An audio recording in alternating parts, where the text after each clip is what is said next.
So we have another question. Does beak shape affect what or how the birds eat? Absolutely. Good question. Yes.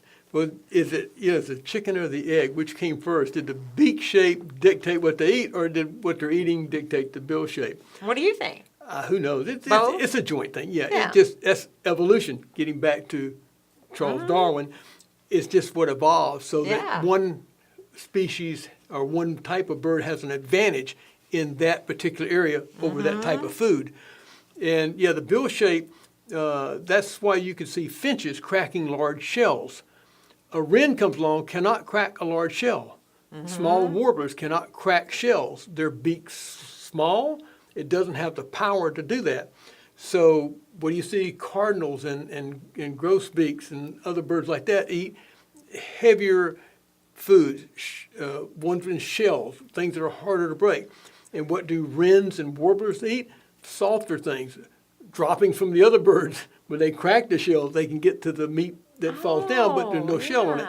And so a lot of insects, soft berries and things. So they all eat different things. One of the things I've noticed, you talk about birds and how they eat, even how they feed going beyond the beak. If you watch some birds, woodpeckers is a good example. You'll see them come down a tree, head up, and you'll see them come down, come down, come down, come down.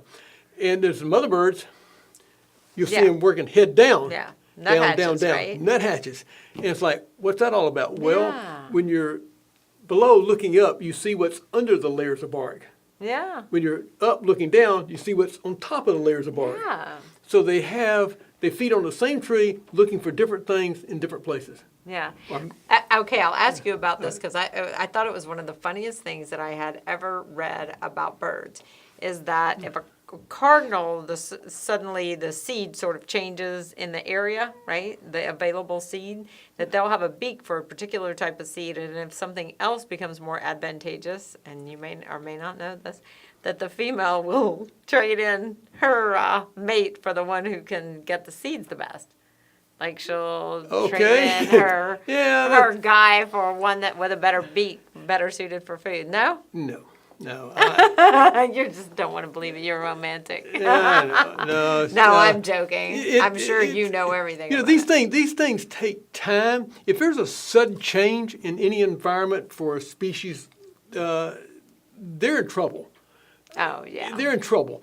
And the ones out on the edges of that territory or that behavior may survive.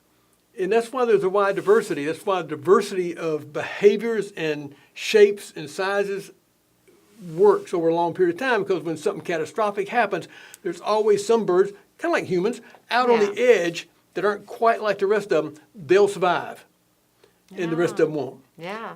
And so to think that something's going to make an evolutionary change because of something that happened last week, no. Yeah. Okay. Well, that's good to know.